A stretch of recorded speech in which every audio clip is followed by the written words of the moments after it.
So it was as simple creating the Johnny B. Bad character. It was that guy looks like Little Richard. I'm going to make him the wrestling version of Little Richard. Or was there like a big load of meetings that happened and You know what? arguments about costumes and everything I before going I through? want to tell you this right now. Some of the greatest memories I have in professional wrestling was when Dusty Rhodes was teaching me how to become Johnny B. Bad, because he knew the character. He saw the character. I mean, he had that flamboyancy in him, you know, and here I am, just this tough kid from New York. And he said, you know, now can you say, oh, hush, you know, and I'd go, oh, hush. He goes, no, do it. I go, oh, hush, you know, and he had this mannerism, and I get laughing, you know, and then he'd walk to the ring. He showed me how to walk to the ring. And I remember one of the first pay-per-views I ever did, I had to go up to the microphone and say, I'm so pretty, I should have born a little girl. Oh. And so Dusty's doing it for me. And I got to tell you, the greatest belly laughs we would ever have was watching when he get laughing, because then he'd get me doing it. And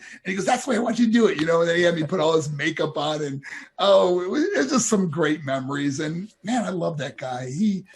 I often think in my life where I would be if it wasn't for Dusty Rhodes. And I'm not the only one that says that. I mean, there's so many guys out there that Dusty Rhodes gave a break to, that gave him a character or whatever it would be. And he created the Johnny B. Bad character.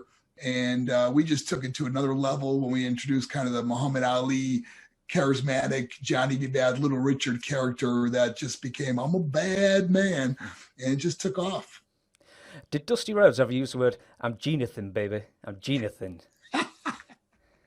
You know what? Dusty would say things I didn't really understand. And I would just be laughing because of the way he would say it, you know, or his mannerisms or whatever, you know.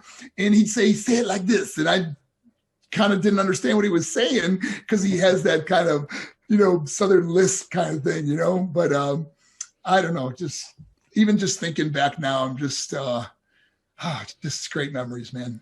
I've got to ask this actually, because I didn't even write this down. I was just thinking about this because Little Richard, obviously Johnny B. Bad, and they said Johnny B. Good, which is the Chuck Berry song, excuse me, the Johnny B. Bad character. But then the WWF in 1994 booked the actual Little Richard for WrestleMania to do the.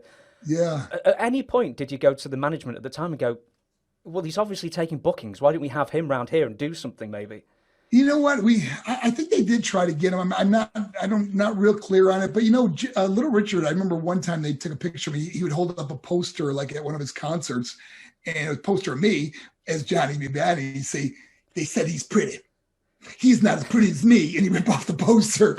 But here's something that happened fairly recently. Little Richard died a year or two ago, and his driver contacted me through social media and said that Little Richard loved the character. And I tell you, I never always wondered, you know, if Little Richard even knew or I mean, I knew he knew of me, but I wondered what he thought about it or whatever. And to hear him say that, he said that he used to get laughing when I was on television, or, you know, he got a real kick out of it. And that made me feel really good. That's so funny as well, because around that same time, Wrestling Sting met, was he called Bernard Sumner, the actual Sting from the Police? Yeah. And there were photos going around as well. That's such a missed opportunity almost, that should have been.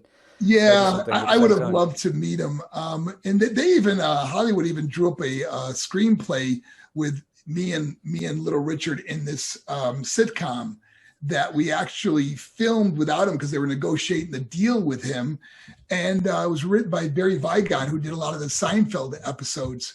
And it was called The Main Event, where Little Richard, I owned a gym in Atlanta called The Main Event, which Sting and Lex Luger really owned a gym called The Main Event in Atlanta, Georgia. So it was loosely based on that. But because I was on the road all the time, my father, who played Little Richard, who would be played by Little Richard, ran the gym. And of course, he'd get in all kinds of things. He'd have hookers there when I was gone, or all these crazy, funny storylines that happened. So we filmed a pilot of that episode back in 1992, I believe, or three, somewhere right around there.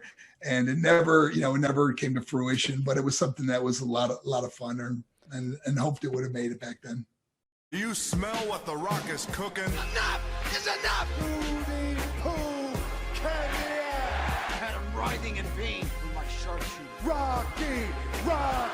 I am not a nugget! Stick him straight up your candy ass! I kicked your leg out of your leg. The Rock has come back!